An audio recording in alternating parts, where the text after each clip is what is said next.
Last June 10ಕ್ಕೆ ನಮ್ಮದು cocaine cinema ಮುಹೂರ್ತ ಆಗುತ್ತೆ. ಸೊ ಮುಹೂರ್ತ ಆದ ನೆಕ್ಸ್ಟ್ ಡೇ ಜೂನ್ 6ನೇ ತಾರೀಕು ಪ್ರಧಾನಮಂತ್ರಿಗಳು ಅಂದರೆ BJP ಗೆದ್ದು 10ನೇ ತಾರೀಕು ಮಧ್ಯಾಹ್ನ ನಮ್ಮ ಮುಹೂರ್ತ ಆಯಿತು. ಆ ದಿನ ಎಲ್ಲಿಕ್ಕೆ ಮಾಧ್ಯಮದಲ್ಲಿ ಯಾಕೆ ಬರಲು, ಪ್ರೆಸ್ ಮೀಟ್ ತುಂಬ ದೊಡ್ಡದಾಗೆ ಆಗುತ್ತೆ, ಯಾಕೆ ಬರಲ್ಲ ಅಂದಾಗ ಅಂದರೆ ನಿಮ್ಮ ರಿಲೇಟೆಡ್ ಆಗಿಂದ ನಿಮ್ಗೆ ಹೇಳ್ತೀನಿ ಏನು ಅಂತ. ಪ್ರಥಮ ಇವತ್ತು ಗೌರ್ಮೆಂಟ್ ತಗೋತಾ ಇದೆ, ಬಹುಶಃ ನಾಳೆಯಿಂದ ಎಲ್ಲ ಸಿನಿಮಾದು ಹೋಗುತ್ತೆ ಅಂತ PRO ಹೇಳಿದ್ರು. ಸರಿ 11th ಆಗುತ್ತಲ್ಲ ಅಂದ್ಕೊಂಡು ನಾನು ಚಂದ್ರಶೇಖರ್ ಸರ್ ಹೇಳಿದ್ರು ನಾಳೆಯಿಂದ ಎಲ್ಲ ಹೋಗುತ್ತೆ ಅಂತ. ಸೊ 11th ಬೆಳಗ್ಗೆ ನಿಮಗೆ ಗೊತ್ತು ಜೂನ್ 11th ಏನಾಯಿತು ಅಂತ. ಅಂದರೆ ಒಂದು ಚಿತ್ರದುರ್ಗದಲ್ಲೊಂದು ಮರ್ಡರ್ ಆಗಿದ್ದ ವಿಚಾರದಲ್ಲಿ ಬಹಳ ದೊಡ್ಡ ಇದಾಯಿತು. ಅವತ್ತಿಂದ ಎಲ್ಲ ಸಿನಿಮಾದ ರಿಲೇಟೆಡ್ ಒಂದು 2 months ಅದೇ ಕಂಟೆಂಟೇ ಬರೋಕ್ಕೆ ಶುರುವಾಯಿತು. ನಾನು ಬಹಳಷ್ಟು ಕೇಳೋಕ್ಕೆ ಶುರು ಮಾಡಿದೆ. ಆಗ ನಮ್ಮ ಪ್ರೀತಿಯ ಮಾಧ್ಯಮದವರೊಬ್ಬರು, ಪ್ರಥಮ್ ಇದ್ರ ಬಗ್ಗೆ ನಿಮ್ಮ ರಿಯಾಕ್ಷನ್ಸ್ ಏನು ಅಂದರು. ಇದು ನಿಮ್ಗೆ ಗೊತ್ತಿಲ್ಲ ಅಂತ ಹೇಳ್ತೀನಿ, ಏನು ನಡೀತು ಅನ್ನೋ ಅಪ್ಡೇಟ್ಗೆ. ಅದಕ್ಕೆ ನಾನೇನು ಕೊಡ್ಲಪ್ಪ ರಿಯಾಕ್ಷನ್ ಬಿಡಿ ಅದೆಲ್ಲ ಅಲ್ಲ. ಪ್ರಥಮ್ ಸಿನಿಮಾ ಪ್ರಮೋಷನ್ ಅಂದರೆ ಬೇಕು, ನಿಮ್ಗೆ ಎಲ್ಲ ಥರನೂ ಬೇಕು, ಇದಕ್ಕೆ ನೀವು ಉತ್ತರ ಕೊಡೋದಕ್ಕೆ ಬೇಡವಾ? ನಾವೇನೋ ಒಂದು ಅಟ್ಲೀಸ್ಟ್ ಒಂದು ವಿಷಯ ನಡೀತಾ ಇದೆ ಅಂದಾಗ ಅದ್ರ ಬಗ್ಗೆ ನೀವು ಬೆಳಕು ಚೆಲ್ಲಬೇಕಾದ್ರೆ ನಿಮ್ಮ ಕರ್ತವ್ಯ ಆಗಿರುತ್ತೆ ಅಂದಾಗ ಓಕೆ ಆಯಿತು ಕೇಳಿದಾಗ ನಾನು ಬಹಳ ಪ್ರಾಮಾಣಿಕ ಹೇಳಿದೆ. ಗೊತ್ತಿಲ್ಲದಿರೋದು ಒಂದು ಸಂಗತಿ ಹೇಳ್ತೀನಿ. ನನ್ನ ಆಫೀಸ್ ಅನ್ನಪೂರ್ಣೇಶ್ವರಿ ಪೊಲೀಸ್ ಸ್ಟೇಷನ್ ಹಿಂಭಾಗ ನಮ್ಮ ಕ್ಯಾಮ್ರಾಮನ್ ಆದ ಅಣಜಿ ನಾಗರಾಜ್ ಅಂತ, ಕರ್ನಾಟಕದಲ್ಲಿಯ ಕ್ಯಾಮ್ರಾಮನ್. ಅವ್ರಿಗೆ ತುಂಬ ಆರೋಗ್ಯ ಹಾಳಾಗಿ ಇಂಟೆಸ್ಟೈನ್ ಮತ್ತು ಕರುಳು ಎಲ್ಲವೂ ಸಮಸ್ಯೆ ಆಗಿ ಡೆತ್ ಬೆಡ್ಡಲ್ಲಿದ್ದರು. ತುಂಬ ಆರೋಗ್ಯ ಹಾಳಾಗಿತ್ತು. ಆ ಸಮಯದಲ್ಲಿ ಇದೇ ದರ್ಶನ್ ಸರ್ ಬಂದು ಅವ್ರಿಗೆ ದುಡ್ಡು ಕೊಟ್ಟು ಹೋಗಿ ಎಲ್ಲ ನೋಡಿಕೊಂಡು ಬಹಳ ಪ್ರೀತಿಯಿಂದ ಬಂದರು. ಅದೆಲ್ಲ ಒಳ್ಳೆ ವಿಚಾರವೇ, ಅದು ಯಾರಿಗೂ ಗೊತ್ತಿಲ್ಲ, ಅದೆಲ್ಲ ಮುಗೀತು. ಸೊ ನನ್ನ ಮನೆಯಿಂದ ಅವ್ರು ಯಾವಾಗ ಹೊರಗಡೆ ಹಾಸ್ಪಿಟ್ಲಿಂದ ಬಂದರು, ನಾನು ವಾಪಸ್ ಅವ್ರು ನೋಡೋಣ ಅಂದರೆ ಸ್ಟೇಷನ್ ಹತ್ರ ಒಂದು ಸೆಕ್ಷನ್ 144 ಹಾಕ್ಬಿಟ್ರು ಅನ್ನಪೂರ್ಣೇಶ್ವರಿ ಪೊಲೀಸ್ ಸ್ಟೇಷನ್ ಹತ್ರ. ನಾವು ಹೋಗೋಕ್ಕೆ ಆಗ್ತಿಲ್ಲ. ಇದೇ ಮಾಧ್ಯಮದಲ್ಲಿ ನಿಮ್ಮಲ್ಲೇ ಒಬ್ಬರು ಅಂತ ಅಂದ್ಕೊಳ್ಳಿ. ಸೊ ಕೇಳಿದಾಗ ನಾನು ಹೇಳಿದ್ದೆ, ಪೊಲೀಸವ್ರು ಅವ್ರ ಕೆಲಸ ಮಾಡಲಿ, ಮಾಧ್ಯಮದವ್ರು ಇವ್ರ ಕೆಲಸ ಮಾಡಲಿ, ಎಲ್ಲರೂ ಅವ್ರು ಮಾಡ್ತಾರೆ, ಆರಾಮಾಗಿರಪ್ಪ. ಇಲ್ಲ ಈ ಅಂಧಾಭಿಮಾನಿಗಳಿಗೆ ಏನು ಹೇಳ್ತೀರಾ ಅಂದಾಗ ನಾನೊಂದು ಮಾತು ಹೇಳಿದ್ದೆ, ನನಗೇನಾರು ಕಾನ್ಸ್ಟೇಬಲ್ ಕೆಲಸ ಕೊಟ್ಟರೆ ಡೆಫಿನೆಟ್ಲಿ ಕಳಿಸ್ಬಿಡ್ತೀನಿ, ಓಡಿಸ್ಬಿಡ್ತೀನಿ ಅಟ್ಲಾಗೆ ಅಂತ ಹೇಳಿದ್ದೆ. ಅದು 1 ವರ್ಷದಿಂದ ಇನ್ನೂ ನಡ್ಕೊಂಡು ಬರ್ತಾನೆ ಇದೆ. ಯಾಕೆಂದರೆ ನನ್ನ ಮನೆ ಮುಂದೆನೇ ಬಂದು ಡೈಲಿ ಅಂದರೆ ನಮ್ಮ ಆಫೀಸ್ಗೆ ಹೋಗ್ಬೇಕಾದ್ರೆ ರೋಡ್ ಬ್ಲಾಕ್ ಆಗ್ಬಿಟ್ಟಿತ್ತು ಸೆಕ್ಷನ್ 144. ಅವತ್ತಿಂದ ಇವತ್ತಿನ ತನಕ ಎಲ್ಲೇ ಹೋಗಲಿ ಅತಿ ಹೆಚ್ಚು ತೀರಾ ಅಸಭ್ಯವಾಗಿ ಹಾಕುವಂಥದ್ದು ಕಾಮೆಂಟ್ ನಡೀತಾನೆ ಇತ್ತು. ನಾನು ಒಂದು ಹಂತಕ್ಕೆ ನೋಡಿದೆ, ಇದು ಇವತ್ತು ಸರಿ ಹೋಗುತ್ತೆ, ನಾಳೆ ಸರಿ ಹೋಗುತ್ತೆ, ಅವ್ರು ತಿದ್ಕೊಳ್ತಾರೆ ಅಂತ ಬಹಳಷ್ಟು ಜನ ನೋಡ್ತಾನಿದ್ದೆ. ತುಂಬ ಮಿತಿಮೀರಿಬಿಡ್ತು. ನಾವಿನ್ನಿಗೆ ಏನು ಹೇಳಕ್ಕೆ ಹೊರಟೆ ಅಂದರೆ, ಇದು ವೆಂಕಟೇಶ್ ಸರ್ ಗಮನಕ್ಕೆ ತೊಗೊಂಬಂದೆ ಮೊನ್ನೆ ಮಾತಾಡ್ತಾ ಇದ್ದಾಗ ಹಿಂಗಾಯಿತು ಅಂದಾಗ. ನಾವು ನೀವೆಲ್ಲ ನೋಡಿರುವಂತಹ, ನಾವು ನೀವೆಲ್ಲ ಗೌರವಿಸುವಂಥ ಬಹಳ ಪ್ರತಿಷ್ಠಿತ ಕುಟುಂಬದ ಅವ್ರದ್ದೆಲ್ಲ ಲೇಡಿದೆಲ್ಲ ತೀರಾ ಅಶ್ಲೀಲವಾಗಿ ಎಡಿಟ್ ಮಾಡಿ ಹಾಕೋಕ್ಕೆ ಶುರು ಮಾಡಿಬಿಟ್ರು. ತೀರಾ ಗಾಬರಿ ಆಗೋಯ್ತು. ಇದು ವೆಂಕಟೇಶ್ ಸರ್ ನೋಡಿದಾಗ ಪ್ರಥಮ ಇದನ್ನು ನಾನೇ ನೋಡ್ಕೊಳ್ಳೋಕೆ ಸಾಧ್ಯ ಇಲ್ವಲ್ಲ. ಸೊ ಆಗ ಇನ್ನೇನು ಸಿನಿಮಾ ರಿಲೀಸ್ ಇದೆ ಅಂದಾಗ ಮತ್ತೆ ಅದು ಇನ್ನೇನು ಸಮಸ್ಯೆ ಆಗಬಾರ್ದು ಅನ್ನೋ ಕಾರಣಕ್ಕೆ, ಯಾಕೆಂದರೆ ಇಲ್ಲಿವರೆಗೂ ನಾನು ಮಾಧ್ಯಮನ ಗೌರವಿಸ್ಕೊಂಡೇ ಬಂದಿದ್ದೀನಿ, ಬಹಳಷ್ಟು ಚೆನ್ನಾಗಾಗಿದೆ. ಬಟ್ ಇದು ಮತ್ತೆ ಕೊಕೇನ್ ನನ್ನ ಸಿನಿಮಾ. ನಾನು ಕೂಡ ಒಂದು ಮಾತು ಹೇಳ್ತೀನಿ, ಈಗ ಒಂದು 5-6 ವರ್ಷದಿಂದ ಬಹಳ ಕಷ್ಟಪಡ್ತಿದ್ದ ಕಾಲದಿಂದನೂ ಏನೂ ಇಲ್ಲದ ಕಾಲದಿಂದ ವೆಂಕಟೇಶ್ ಸರ್ ಬರ್ತಾ ಇದ್ದ. ನಂದು ಎಲ್ಲ ಸಿನಿಮಾಗೆ ಅವರೇ PRO except that film, because ಅದು ಗೌರವ್ ವೆಂಕಟೇಶ್ ಅವ್ರು ಮಾಡ್ತಿರಂತ. ಸೊ ಪ್ರತಿ ಹಂತದ ನನ್ನ ಎಲ್ಲವನ್ನೂ ನೋಡ್ಕೊಂಬಂದಿದ್ದಾರೆ. ಏನೂ ಇಲ್ಲದೆ ಇದ್ದ ಕಾಲದಿಂದ ಅವ್ರನ್ನ ಸಕ್ಸಸ್ ಕೊಟ್ಮೇಲೆ ಅದು ಪ್ರಾಮಾಣಿಕವಾಗಿ ತೊಗೊಂಡು ಹೋಗೋದು ಎಲ್ಲವೂ ನಡೀತಾ ಇದೆ. ಬಟ್ ಯಾವಾಗ ಎಕ್ಸ್ಟ್ರೀಮ್ ಅನ್ನೋದು ಮೀರ್ಬಿಡ್ತು, ಎಲ್ಲೇ ಹೋದರೂ ತೇಜೋದಗೆ ಒಂದಷ್ಟು ಯೂಟ್ಯೂಬ್ ಚಾನಲ್ಸಲ್ಲಿ ಸೊ ಹೇಳೋದೆಲ್ಲ ಆಗ್ತಾ ಇದ್ದಂಗೆ ಇನ್ನು ಸಿನಿಮಾ ರಿಲೀಸ್ಗೆ ಅದು ಯಾವುದೇ ಥರ ತೊಂದರೆ ಆಗಬಾರ್ದು ಅನ್ನೋ ಕಾರಣಕ್ಕೆ ಮಾಧ್ಯಮ ಇರ್ಬೋದು ಇದು ಯಾವುದು, ನಾನು ಬಹಳ ಗೌರವಪೂರ್ವಕವಾಗಿ ವಿಷಯ ಅಂದರೆ ಬೇರೆ ದಾರಿ ಇಲ್ಲದೇ ನಾನು ಇಂಜೆಕ್ಷನ್ ಆರ್ಡ್ರ್ ಮತ್ತು KVIT ಸಲ್ಲಿಸ್ಕೊಂಡು ತರಲೇಬೇಕಾಗಿ ಬಂತು. ಬಿಕಾಸ್ ನಾಳೆ ನಮ್ಮ ಸಿನಿಮಾಗೆ ಸಮಸ್ಯೆ ಆಗಬಾರ್ದು ಅಂತ ಕೋರ್ಟ್ ಆರ್ಡ್ರ್ ತೊಗೊಂಬಂದೆ. ಬಿಕಾಸ್ ಯಾವುದೇ ಥರ ತೇಜೋವಧೆ ಆಗಲಿ ಹೈಕೋರ್ಟಿಂದ ಆರ್ಡ್ರ್ ಬಹಳ ರೀಸನ್ ಏನಂದ್ರೆ ನಂಗೆ ಬಹಳ ನೋವಾಗುತ್ತೆ. ಅಂದರೆ ಅದನ್ನ ನಿರ್ಬಂಧಿಸೋಕೆ ಅನ್ನೋದು ತೀರಾ ಡ್ಯಾಮೇಜ್ ಮಾಡೋದು ಯಾಕೆಂದರೆ ನೀವು ಕೇಳ್ಬೋದು, ಇಲ್ಲಿಂದ ನೀವು ಕ್ಯಾಮ್ರಾ ಆಫ್ ಆದಾಗ ಬಂದಾಗ ಬೇಕಾದ್ರೆ ತೋರಿಸ್ತೀನಿ ನೋಡಿ, ಅದು ಯಾವುದು ನೀವು ಟೆಲಿಕಾಸ್ಟ್ ಮಾಡೋದಿರಲಿ ನೋಡೋಕ್ಕೂ ಸಾಧ್ಯವಿಲ್ಲದಷ್ಟು ವಿಕೃತವಾಗಿ ಅವ್ರು ಇನ್ನೂ ಮಾಡ್ಕೊಳ್ತಾನೆ ಇರೋದ್ರಿಂದ ನಾವು ಗೌರವಿಸುವಂಥವ್ರ ಹಿತವನ್ನು ನಾವು ಕಾಪಾಡಬೇಕಾಗತ್ತೆ. ಈಗ ಅಟ್ಲೀಸ್ಟ್ ಇಲ್ಲಿ ಸಾಂಗ್ ಆಯಿತು, ಇಲ್ಲಿ ಕೂತಿರ್ತಾರೆ. ನಾನು ಯಾಕೆ ಕಳಿಸ್ತೆ ಅಂದರೆ, ಇಲ್ಲಿ ನನ್ನ ಜೊತೆ ಸಂತು ಕೂತಿರ್ತಾರೆ, ಹರೀಶ್ ರಾಜ್ ಇರ್ತಾರೆ, ನಿಖಿತಾ ಅವ್ರು ಇರ್ತಾರೆ. ನಾಳೆ ಇನ್ನೊಂದೇನೊಂದು ಇನ್ಯಾವುದೋ ವಿಚಾರದಲ್ಲಿ ಪೋಸ್ಟರ್ ಇನ್ಯಾವುದನ್ನು ಟ್ರೋಲ್ ಆಗಬಾರ್ದಲ್ವ.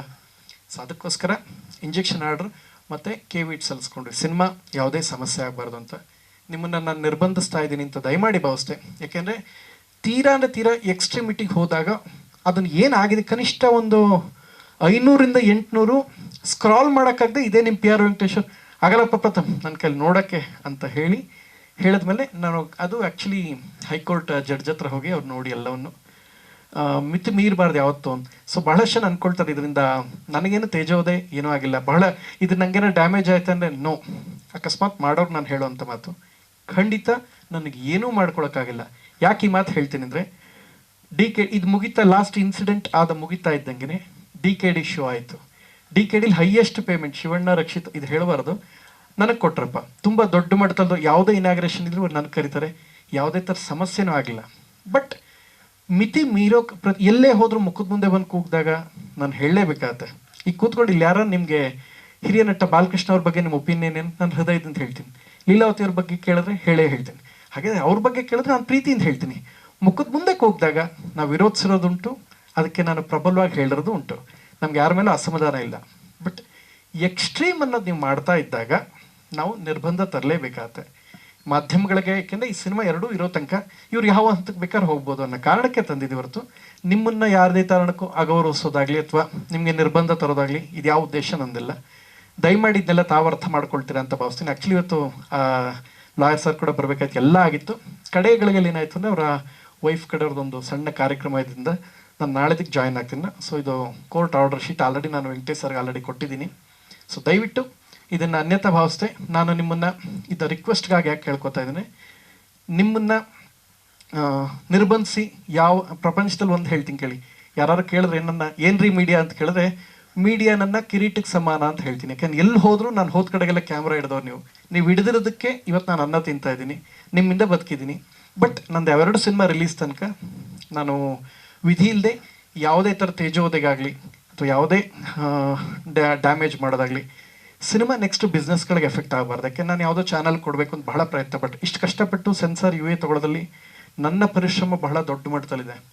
ನೀವತ್ತೊಂದು ಬಿಗ್ ಬಾಸ್ ಗೆಲ್ಸ್ಕೊಟ್ಟಿದ್ದೀರಾ ಅಂದಾಗ ನಾನು ಅದನ್ನು ಹಾಯ್ ಫ್ರೆಂಡ್ಸ್, ಹಲೋ ಫ್ರೆಂಡ್ಸ್, ಯೂಟ್ಯೂಬಲ್ಲಿ ಬ್ಲಾಗ್ ಮಾಡ್ತಾ ಇದ್ದೀನಿ ಫ್ರೆಂಡ್ಸ್, ಬಂದ್ಬಿಡಿ ಫ್ರೆಂಡ್ಸ್ ನೋಡಿದ್ರಾ ಅಂತ ಮಾಡ್ಕೊಂಡಿಲ್ಲ. ನಾನು ಹಾಯ್ ಫ್ರೆಂಡ್ಸ್, ನಾನು ಅಲ್ಲುಜ್ಜಕ್ಕೆ ಹೋಯ್ತೀನಿ, ನಾನು ಬಟ್ಟೆ ತೊಗೊಂಡ್ರೆ 50,000 ರೂಪಾಯಿ ನಂಗೆ ಸಾಕಾಗೋದೇ ಇಲ್ಲ, ನಮ್ಮಮ್ಮ ಕಟ್ಟಿರು ಫ್ರೆಂಡ್ಸ್, ಇದು ಯಾವುದು ನಾನು ಮಾಡಲ್ಲ. ನೀವು ಕೊಟ್ಟಿರೋದನ್ನ ಒಂದು ಅವಕಾಶನ ಕನಿಷ್ಠ 100 ಕುಟುಂಬ ಊಟ ಮಾಡ್ತಾ ಇದ್ದಾರೆ. ನನಗೆ ಹೆಮ್ಮೆ ಇದೆ, ಖುಷಿ ಇದೆ. ನನ್ನ ಸ್ನೇಹಿತ ಕೇಳಿದ ತಕ್ಷಣ ಬಂದು ಯಾಕೆ ಮಾಡ್ದೆ, ಅವ್ನಿಗೇನು ಮಾಡಬೇಕು ನಾನು ಮಾಡಿದ್ದೀನಿ. ಅವ್ನು ಯಾವುದೋ ಶೋಸ್ 2 ಇವೆಂಟ್ಗೆ ನಾನು ಬಹಳ ಪ್ರೀತಿಯಿಂದ ಒಂದಕ್ಕೆ ನಾನು ಕೂಡ ಹೋಗಿದ್ದೀನಿ. ಇದು ಒಬ್ರಿಗೊಬ್ರು ಪ್ರೀತಿಸೋವಂಥ ರೀತಿ.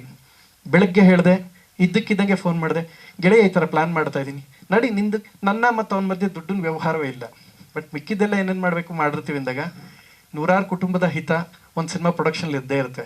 ಆ್ಯಂಡ್ ಬಹಳಷ್ಟು ಜನ ಏನು ಮಾಡಬೇಕು ಅಂದ್ಕೊಂಡ್ರೆ ಅದಕ್ಕಿಂತ ಹೆಚ್ಚು ದುಡಿಮೆ ಗಳಿಸಿದ್ದೀವಿ. ಬಿಕಾಸ್ ಲಾಸ್ಟ್ ಇಯರ್ಲಿ ಈ ಇನ್ಸಿಡೆಂಟ್ ಆದಮೇಲೆ ಇನ್ನೂ ಮಾಡ್ಕೊಂಡು ಹೋಗ್ತಾ ಇದ್ದಾರೆ. ಅಂದರೆ ಕೃಷ್ಣ ಮಹಾಭಾರತಲ್ಲಿ ಒಂದು ಮಾತು ಹೇಳ್ತಾರೆ, ಕ್ಷಮಾಗುಣಂ ಸತ್ರಾನಾಂ ಭೂಷಣಂ ಕ್ಷಮ ಅಂತ. ಪ್ರಪಂಚದಲ್ಲಿ ಅತಿ ದೊಡ್ಡ ಗುಣನೇ ಕ್ಷಮಿಸೋದು. ನಾನು ಅವ್ರನ್ನೆಲ್ಲ ಕ್ಷಮಿಸಿದ್ದೀನಿ. ಅವ್ರು ಇನ್ನೂ ತುಂಬ ಎಕ್ಸ್ಟ್ರೀಮ್ ಮಾಡಿಕೊಂಡು ಆ್ಯಂಡ್ ದೊಡ್ಡವರಾಗಿರೋರು ಅವರು ಕೂಡ ಕ್ಷಮಿಸಿದ್ರೆ ಅದು ದೊಡ್ಡತನ ಇನ್ನೂ ದೊಡ್ಡದಾಗಿ ಹೋಗುತ್ತೆ. ಜನಗಳಿಂದ ನಾವು ಬದುಕ್ತಾ ಇರ್ತೀವಿ. ತೀವ್ರವಾಗಿ ನನಗೆ ಮಾಡದೇ ಇರೋ ಪರವಾಗಿಲ್ಲ, ತುಂಬ ದೊಡ್ಡದಾಗಿ ಅಶ್ಲೀಲವಾಗಿ ನೀವೆಲ್ಲರೂ ಪ್ರೀತಿಸೋವಂಥ, ನೀವೆಲ್ಲರೂ ಗೌರವಿಸುವಂಥ ಕುಟುಂಬದವ್ರನ್ನ ಜೊತೆ ಆ ಲೇಡೀಸ್ನ ತೀರಾ ವಿಕೃತವಾಗಿ ಟ್ವಿಟರ್ಲಿ ಪೋಸ್ಟ್ ಮಾಡಿಬಿಟ್ರೆ ಬಹಳ ಕಷ್ಟವಾಗುತ್ತೆ. ಇದನ್ನು ನೋಡ್ತಿರ್ತೀರ, ನೀವೇನು ನೋಡಲ್ಲ ಅಂತಲ್ಲ, ಯಾರಿರ್ತೀರ ಅವ್ರಿಗೊಂದು ಮಾತು ಹೇಳ್ತೀನಿ ಭಾಳ ಸೂಕ್ಷ್ಮವಾಗಿ. ನಿಮ್ಗೆ ಯಾರ್ಯಾರು ಏನೇನು ಮಾಡ್ತಾರೆ ಎಲ್ಲವೂ ಗೊತ್ತಿರುತ್ತೆ ಸರ್. ದಯಮಾಡಿ ನೀವು ಒಂದು ಮಾತು ಎಚ್ಚರ ವಹಿಸಿದ್ರಿ, ಒಂದು ಮಾತು ಅವ್ರಿಗೆ ಹೇಳಿದ್ರೆ ಎಲ್ರಿಗೂ ಒಳ್ಳೇದಾಗುತ್ತೆ ಸರ್. ಇದು ನಾನು ಯಾರು ಹೇಳಬೇಕು ಅವ್ರು ಬಹಳ ಪ್ರೀತಿಯಿಂದ ಗೌರವಪೂರ್ವಕವಾಗಿ ಹೇಳ್ತಾ ಇದ್ದೀನಿ. ಎಲ್ಲ ಟ್ರಾಲು ತಾವು ನೋಡ್ತೀರಾ ಅಂದಮೇಲೆ ನೀವು ಕೂಡ ಒಂದು ಮಾತು ಹೇಳಿ, ಹಿಂಗೆ ಯಾವುದು ಮಾಡಬೇಡ್ರಪ್ಪ, ಆರಾಮಾಗಿರೋ ಅಂತ ಎಲ್ರಿಗೂ ಹೇಳಿದ್ರೆ ಎಲ್ಲ ಚೆನ್ನಾಗಿ ಬದುಕ್ತಾರೆ, ಎಲ್ಲರೂ ಚೆನ್ನಾಗಿರ್ತೀವಿ. ನನಗೇನಿಲ್ಲ, ನಿಮ್ಮ ಎಲ್ಲ ಚಾನಲ್ಸ್ಗೆ ಇವತ್ತು ಬಲವಂತವಾಗಿ ನನಗೆ ನೋವಿನ ಮನಸ್ಸಿನಿಂದ ಇದನ್ನು ತಂದಿದ್ದೀನಿ. ಯಾಕೆಂದರೆ ನೀವು ಇಲ್ಲಿ ಅನ್ಕೋಬೋದು, ಹೋದ ತಕ್ಷಣ ಒಂದು ಕೆಲಸ ಮಾಡಿ, ನಿಮ್ಮ ವೆಂಕಟೇಶ್ ಸರ್ನ ಕೇಳಿ ಅದರ ತೀವ್ರತೆ ಏನಿತ್ತು ಅಂತ ಅವ್ರು ನೋಡಿ. ಪ್ರಥಮದಿಂದ ನನಗೆ ಫೋನಲ್ಲಿ ನಾನು ನೋಡೋಕ್ಕಾಗ್ತಿಲ್ಲ ಅಂತ ಹೇಳಿದಷ್ಟು ವಿಕೃತತೆ ಮೀರಿದಾಗ ನಾನು ತರಬೇಕಾಗಿ ಬಂತು. ಎರಡೂ ಸಿನಿಮಾದ ಉಳಿಸ್ಕೋಬೇಕಾದ ಅನಿವಾರ್ಯತೆ ನನಗೆ ಇರೋದ್ರಿಂದ ನಾನು ಇಂಜೆಕ್ಷನ್, ನೀವು ನೋಡ್ದಂಗೆ ಬಹುಶಃ ಅದು MLA ತರ್ತಾರೆ, ಮಿನಿಸ್ಟರ್ ತರ್ತಾರೆ ಅಂದರೆ ಇವತ್ತು ತರೋದಕ್ಕೆ ಈ ಕಾರಣ ಆಗಿದೆ. ಎಲ್ಲವೂ ಹೇಳಿದ್ದೀನಿ. ಇದರಲ್ಲಿ ನಿಮ್ಮನ್ನು ಅಗೌರವಿಸ್ಬೇಕು ಅನ್ನೋ ಯಾವ ಉದ್ದೇಶವೂ ನನಗಿಲ್ಲ.